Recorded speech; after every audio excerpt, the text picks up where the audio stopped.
Hello, this is Mitch King with the September 25th Daily Stock Picks newsletter. Here's the volatility index, which we call the VIX. It started to go down today, as you can see, from a high of about 35.19 to a close of 32.82. Normally this will continue to drop down and as the markets go up, and that's what we saw here in mid-July, mid-March. This was a really good buying opportunity there. And again earlier in January. We've had some bad news after the market, or the headlines is that the bailout is bogging down, so the approval has hit a snag, so that will add a little bit of uncertainty, and the market was up 196 today. It was up as much as 300 points. It looks like the market's going to open down 130 to 140 points based on the S&P futures on Thursday night. But I see it as a good buying opportunity tomorrow. We've got some other negative news. The FDIC took over Washington Mutual Bank this afternoon, making it the largest bank failure in U.S. history. That's also going to pressure the market, although JP Morgan did buy their 5,400 branches and their customers and deposits. Another negative news after the market. Research in Motion, stock symbol RIMM, announced earnings but had weaker than expected forecast earnings, so their stock dropped 23 points after the market. So what I think this is going to do is going to pressure Apple Computer. That's been a stock I'm really looking forward to making some money with. I made a little bit today on its rise, but I sold toward the end of the day. I just really wasn't sure that these guys are going to get something confirmed by tomorrow, so I sold out before the market closed. Let's take a look at GE. Rebounded really nicely. You can see down here at the bottom, well, it shows up here, a low of 23.50 and a high of 26.24. That's a big range for this particular stock.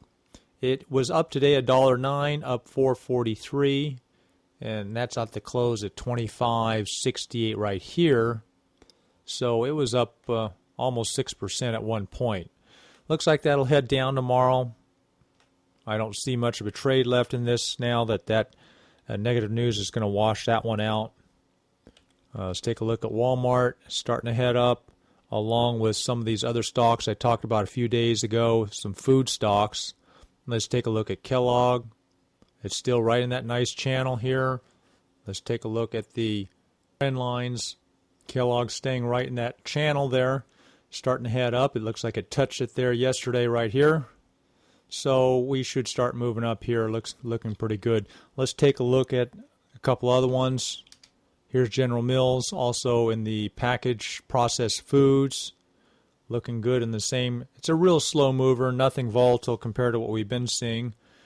Not even Congress is ruining these stocks. Let's take a look at Raw Corp.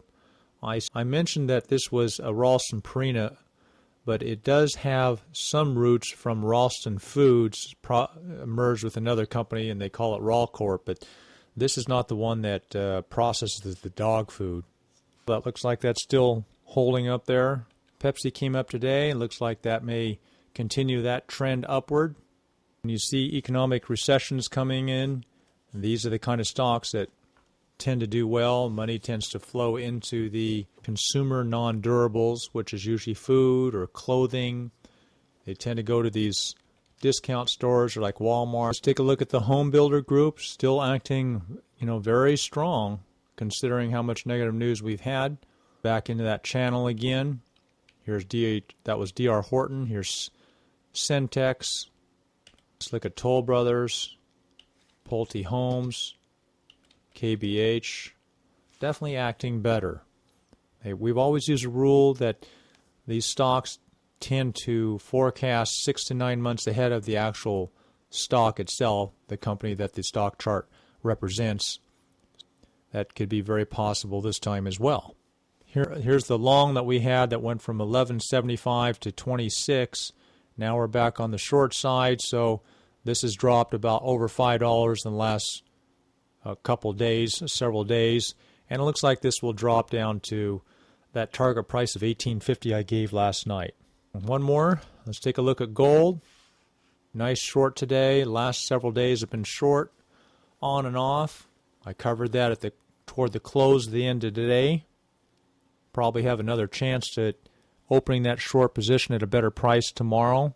Does not seem to be any problems getting the shares. This is really a time to sit on the sidelines in general. If you don't feel comfortable doing any buying tomorrow, there's no problem. I think Monday will give you more clarity after seeing how Congress and the senators, if they get it signed off on this weekend.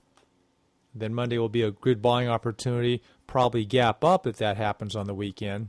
But I still think there's some risk. If you're a really conservative player, you probably would buy on Monday. If you're a little more aggressive, you can have a small position opening tomorrow when the market opens down, and that's probably what I'm going to end up doing, buying a little bit tomorrow and holding over the weekend, thinking that the market, that the politicians are eventually going to get this worked out. You guys have a good night, and we'll talk to you this weekend.